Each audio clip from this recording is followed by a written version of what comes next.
మిత్రులారా, ఇది పత్రికా గోష్ఠి. పత్రికలు రావాలి, పత్రికలు రాలేదు.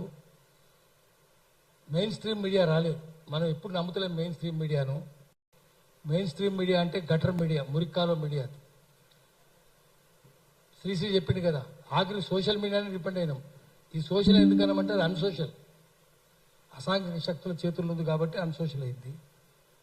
శ్రీశ్రీ చెప్పినట్టు పెట్టుబడికి కట్టుకథకు పుట్టిన విషపత్రికలు ఆంధ్ర దిన పత్రికలు. పత్రికలు గోరంతలు కొండంతలు చేస్తాయి, కొండలు గోలుకొండలు దాచేస్తాయి. చలపతిరావు గారు చెప్పారు, nobody writes editorials, everybody writes proprietorials. Every proprietor is invariably owner of a jute mill or textile mill. It is not jute mill, it is జూటా మిల్, అబద్ధాల మిల్లు అన్నాడు. అంతే కదా. Freedom of press is freedom of owner of printing machines. ఇంకో మాట చెప్పింది, మనం press క్లబ్లో కూర్చున్నాం. Journalism has become toasting, feasting and fitting job. విందు మందు వినోదం.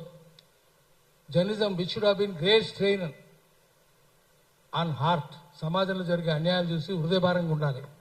Great strain on heart has become great strain on liver. Full మందు కొట్టాలి కదా. ఎంత కష్టం. Cirrhosis of liver, carcinoma of liver ఇవన్నీ వస్తారు. ఇదంతా ఎందుకు చెప్తున్నంటే, వాళ్ళు మనకు ఎక్కువ హృదయభారం కలిగిస్తున్నారు. జనం సమస్యలు పట్టించుకుంటున్నారు, వాళ్ళకి హృదయభారం లేదు, వాళ్ళకి కాలేయ భారం అయింది. ఇంత జరుగుతుంటే ఒక్క పత్రిక రాయదు, ఏ పత్రిక రాయదు. ఆఖరి సోషల్ మీడియానే. రఘులాంటి వాళ్ళు పోయి అరెస్ట్ అయినా కూడా గట్టిగా ఎదిరించి, పోలీసులతో తగాదపడి, కలెక్టర్తో తగాదపడి, చెక్కు చెదర ధైర్యం పోయి చేసి, ఇట్లాంటి ధైర్యస్తులే కదా. వాళ్ళు అట్లా కాదు కదా. యజమాని ఏది చెప్తే అది చేస్తారు. యజమానులు రాజకీయ నాయకులు ఏది చెప్తే అది చేస్తారు. తుమ్మల నాగేశ్వరరావు ఏది చెప్తే రామోజీరావు శిరోధార్యం, ఇంకోటి ఉండదు కదా. అందుకని మనం ఉన్నది చెప్పాలి. దానికి పత్రికలు ఏం చేస్తాయి, రాజకీయ నాయకులు ఏం చేస్తారు? రండి, ముందుకు రండి. అది మనం ఒక చిన్న చెప్తా. సత్యము అసత్యము, ఇక్కడ మేము చెప్పింది సత్యాలు అసత్యాలు అర్ధ సత్యాలు. ఎందుకు పెట్టినామంటే, ఎపిస్టెమాలజీ అని ఒక శాస్త్రం ఉంది. ఎపిస్టెమాలజీ అంటే సత్య శోధన శాస్త్రం. సత్యాన్ని పట్టుకోవాలంటే you have to get to truth, you have to separate its enemies from truth. సత్యానికి శత్రువు నుంచి సత్యాన్ని విడదీస్తే సత్యం దొరుకుతుంది. లేకపోతే అన్ని శత్రువులు ఎట్లుంటారు, అట్లనే ఉంటారు, సత్యం లాగానే ఉంటారు. ఏది సత్యమో ఏది అసత్యమో ఏది అర్ధ సత్యమో తెలియదు. శత్రువులు ఎవరెవరంటే, పత్రికలు అదే చేస్తున్నారు, రాజకీయ నాయకులు అదే చేస్తున్నారు. సత్యం తెలియకుండా కుట్రలు చేస్తున్నారు, జనాన్ని మోసం చేస్తున్నారు, మభ్య పెడుతున్నారు. ఏమేం చేస్తున్నారు, ఏమేం ట్రూత్, సత్యాలు ఏమేమి శత్రువులు అంటే, first lies are enemies of truth. అబద్ధాలు అవి మోసపూరితమని, లైస్ ఆర్ మిస్చివస్. రెండవది అన్ట్రూత్, అసత్యం, అది అమాయకత్వం, చిన్నపిల్ల ఇన్నోసెంట్, చిన్నపిల్లలు చెప్పేది. తూర్పు ఏంటంటే వాడు పడమలు చూపిస్తారు, దాంట్లో మోసం ఉందా? అమాయకత్వం కదా, అది అన్ట్రూత్. అది ఇంకోటి half truth is worse than both. ఈ రెండింటికంటే ప్రమాదం అర్ధ సత్యం. ఈ తర్వాత ప్రీవారికేషన్, ఇప్పుడు అవసరమో చెప్పాలి, అడిగిన సమయంలో చెప్పకుండా రేపు చెప్తా ఎల్లుండి చెప్తా అని వాయిదా వేసుకుంటూ పోతుంది. ప్రీవారికేషన్, డిస్టార్షన్, అది కూడా ఒక శత్రువు. ఇంకొక శత్రువు ఏంటంటే సాఫిస్ట్రీ. సాఫిస్ట్రీ అంటే మేధావి, అతి తెలివైనడు, వాడు పెద్ద శత్రువు సత్యానికి. దిగజారిన మేధావి వాడు ఏంటంటే అసత్యాన్ని సత్యమని నమ్మబలుకుతాడు, సత్యాన్ని అసత్యమని కూడా నమ్మబలుకుతాడు. అది సాఫిస్ట్, డీజనరేట్ సాఫిస్ట్ అంటారు. అంటే దిగజారిన మేధావులు. అందరు మేధావులే. తెలంగాణ ఎవరు తెచ్చినట్టే మేధావులు ఏం చెప్పారు? కేసీఆర్ అన్నాడు. కేసీఆర్ కంటే ముందు బలైన వాళ్ళు బెల్లెత్త పేరు చెప్పారు. ఎవడన్నా గద్దర్ పేరు 6 తూటాలు తీసుకున్నారు కదా. ఇక్రి సిద్ధులు, ముఖా కరుణాకరు, ఆజం అలీ, శ్రీరాములు యాదవ్, ఎంతమందిని చంపేసేవాడు. ఒక్కడు చెప్పాడు పత్రికలు, ఏమి రాదు. భారత బెల్లెలత పేరే రాదు. బెల్లెలతను చంపినప్పుడు ఎక్కడ కేసీఆర్, చంద్రబాబు పాదాలు తీసుకుంటున్నాడు. చంద్రబాబు ఏం చెప్తారు? ఇది అన్నిటికంటే వర్స్ట్ ఎనిమీ ఏంటంటే, ట్రూత్కి ఏంటంటే అన్నిటికంటే వర్స్ట్ ఎనిమీ ఈజ్ ఫ్యాక్ట్. వాస్తవం అనేది సత్యానికి అత్యంత ప్రమాదకరమైన శత్రువు. ఫ్యాక్ట్ ఏంటి, ట్రూత్ ఏంటి అంటే, ఆయన సైకిల్ దొక్కుతున్నాడు నేను ఉంటుంది. ఈ cycling is fact but not truth. ఎందుకంటే కాళ్ళు ఆడుతున్నాయా? ఆడుతున్నాయి. పెడలు తిరుగుతుందా? తిరుగుతుంది. చైన్ తిరుగుతుందా? తిరుగుతుంది. చక్రం తిరుగుతుందా? తిరుగుతుంది. దమ్ము తీస్తున్నాడు, ఆయాసపడుతున్నాడు, రొప్పుతున్నాడు, చెమట కక్కుతున్నాడు. ఇవన్నీ వాస్తవమే కానీ సత్యం కాదు. ఎందుకంటే ఆయన స్టాండేజ్ సైకిల్ దొక్కుతున్నాడు. ఎక్కడ పోతుంది స్టాండేజ్ సైకిల్ దొక్కితే? ముందుకు పోదు కదా. ఇక నడుస్తున్నాడా? బాగా నడుస్తున్నాడండి. ఎక్కడ నడుస్తున్నాడు? ట్రెడ్మిల్ మీద నడుస్తున్నాడు. ముందుకు పోతాడు ఆయన. నడకెట్లయితుంది అది? అందుకని ఈ ఇన్నిటిని సపరేట్ చేయాలి. అందుకనే మీ శీర్షిక పెట్టినాం, సత్యాలు అసత్యాలు అర్ధసత్యాలు. సత్యానికి ఇంతమంది శత్రువులు ఉన్నారు కదా, ఆ శత్రువులు ఎవరెవరంటే తుమ్మల నాగేశ్వరరావు పెద్ద శత్రువు. ఆ తర్వాత తుమ్మల నాగేశ్వరరావు ఇట్లా చెప్తే అట్లా నడుచుకునే వాళ్ళు పొంగులేటి, ఆ జిల్లా అంతే కదా, ఎందుకంటే తుమ్మల నాగేశ్వరరావు చంద్రబాబు మనిషి.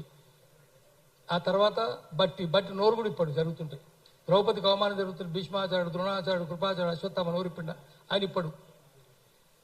అందుకని వీళ్ళు శత్రువులు. ఇప్పుడు కాంగ్రెస్ ఏమైందంటే అది ఎల్లో కాంగ్రెస్ అయింది, పసుపు రంగు కాంగ్రెస్. తెలుగుదేశం ఏది చెప్తుంది, చంద్రబాబు ఏది చెప్తుంది, చంద్రబాబు శిష్యుడు తుమ్మల ఏది చెప్తే పొంగులేడు అదే చేయాలి, బట్టి అదే చేయాలి, రేవంత్ రెడ్డి అదే చేయాలి. అందుకని పేదలన్నీ గుడిసెలన్నీ గుల్చేసినారు. ఎప్పటి నుంచి ఉన్నారు అక్కడ?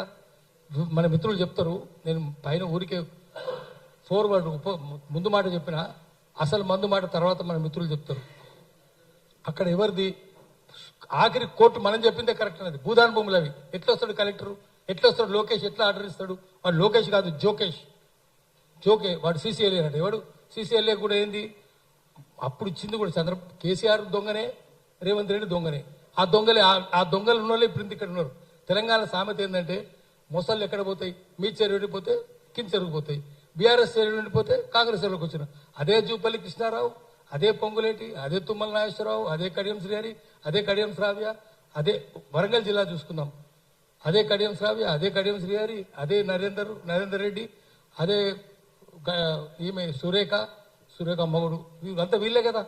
ఎక్కడ పోయినా వాళ్ళే, ఏ జిల్లా పోయినా వాళ్ళే ఉన్నారు. హైదరాబాద్కి వస్తే అదే దానం నాగేందరు, అదే గూడెం మైపాల్ రెడ్డి, అదే ప్రకాష్ గౌడ్, ఎవరు చూసినా వాళ్ళే. ఆ దొంగలే ఇంట్లో ఉన్నారు. అందుకని ఇది తర్వాత తెలుగుదేశం పార్టీ చెప్పినట్టు నడుస్తుంది, చంద్రబాబు చెప్పినట్టు, ఆయన గురువు కదా. అందుకని ఇది ఎల్లో కాంగ్రెస్ అయింది, ఎల్లో జర్నలిజం అయింది, ఎల్లో కాంగ్రెస్ అయింది. జనానికి ఇంకేం తెలుస్తుంది? జర్నలిజం ఎల్లో జర్నలిజమే, ఎల్లో కాంగ్రెసే. అందుకని మనం ఉన్నట్టు చెప్పాలంటే ఆడ జరిగింది ఏంది, ఒక్క పత్రిక ఎందుకు రాయలేదు, పత్రికలు బహిష్కరించమని చెప్పాలి. రామోజీరావు 1,00,000 నాగాలు గడ్డి దున్నుతున్నాడు కదా, ఏమైంది 1,00,000 నాగాలు? 3,600 ఎకరాలు కబ్జా పెట్టిండు కదా, సాంఘిక కోయడ కబ్జా పెట్టిండు కదా, అందరు దొంగలే కదా. మరి దొంగలైనప్పుడు ఏం చేస్తున్నారు? మనము మళ్ళీ సోషల్ మీడియాని నమ్ముకోవాలి. అన్సోషల్ మీడియాని కట్టగట్టి మూసినది మురికాలు వేసేయాలి. దానికోసమని ఇది పెట్టినాము. ఇది అందుకే ఇది చెప్పినాం అర్ధసత్యం అసత్యమని. మనం ఎందుకు చెప్తున్నామంటే వాళ్ళు ఎవరు రాస్తలేరు, రాయన వాళ్ళ పరువు కూడా తీయాలి కదా. ఎవరితో కుమ్మక్కైనవరా, దొంగలకు సదులు ముస్తున్నావురా, గల్లబట్టి అడగాలి కదా. ఎవ్వడు రాడు, హైదరాబాద్ నుంచి పోయి వెలుగుమట్టలో తీస్తారు. లోకల్ రమ్మంటే ఒక్కడు రాడు, సోషల్ మీడియా రమ్మంటే ఇట్లొచ్చి అట్లా వెళ్ళిపోయాడు ముఖం చూపించి. అందరికి చెప్పినాం మెసేజ్లు, పత్రికలు అందరికి పెట్టినాం, ఒక్కడు రాలే. అందుకని ఏం చేయాలి, మనము ఉన్నదులంటే చెప్తాడు కావాలి, అబద్ధాలు చెప్తూని చెత్తపుట్ల పడేసేయాలి. ఈ సమస్య జనం వెంట లేనప్పుడు ధనం వెంట తిరుగుతున్నోడిని, దొంగలకు సద్దులు మోస్తున్నోడిని తొక్కి పడేయాలి. దానికోసం నేను జర్నలిస్ట్గా చెప్తున్నా, నేను చూసిన ఇవన్నీ దొంగ పనులన్నీ. ఇక్కడ సమ్మె చేస్తే కదా రామోజీరావును ఏడిపిస్తుంది. అందుకని మనం ఇప్పటి నుంచి జనం వెంట ఉండే మీడియాను, ఇట్లాంటి వాళ్ళని పట్టుకుందాము, వీళ్ళనే ముందు పెడతాం. మనం అందరూ వీళ్ళకి అండగా ఉండాలి. ఈరోజు ఒకటి ఏమైందంటే వెలుగుమట్ల కూలిస్తే ఒకటి రుజువు చేయగలిగినాం. సంఘీభావం పునాదిగా ఉండాలి పోరాటాలకు. ఉద్యమాలు చేయాలంటే collective political consciousness of the people, ప్రజల ఉమ్మడి రాజకీయ చైతన్యం పునాదిగా ఉద్యమాలు. కాంపిటేషన్ ఉద్యమం అది. పోరాటాలు చేయాలంటే సాలిడారిటీ బేస్డ్ స్ట్రగుల్స్, సంఘీభావం పునాదిగా పోరాటాలు చేయాలి. ఇక్కడ ఇంతమంది మనం సంఘీభావంగా ఉన్నాం, ఇంకా ఎక్కువ ఉండాలి. చాలా మంది పెట్టినాము. అక్కడ మాత్రం వెలుగుమట్లకు పూర్తి సంఘీభావం వస్తుంది. జనమంతా వాళ్ళకి సంఘీభావం, హృదయం బయటికి రాకపోవచ్చు వాళ్ళు, కానీ సంఘీభావంగా ఉన్నారు. ఆ గుడిసెలు గుల్చిన మాత్రం తూ అని అమ్ముతున్నారు. తుమ్మల నాగేశ్వరరావు కాదు, వాడు నాగేశ్వరరావు అంటున్నారు. అట్లా అయింది. అందుకని దీన్ని మనం అభినందిద్దాము. ఇప్పుడు నెక్స్ట్ అధ్యక్షులు మాట్లాడతారు. ఇప్పుడు మనము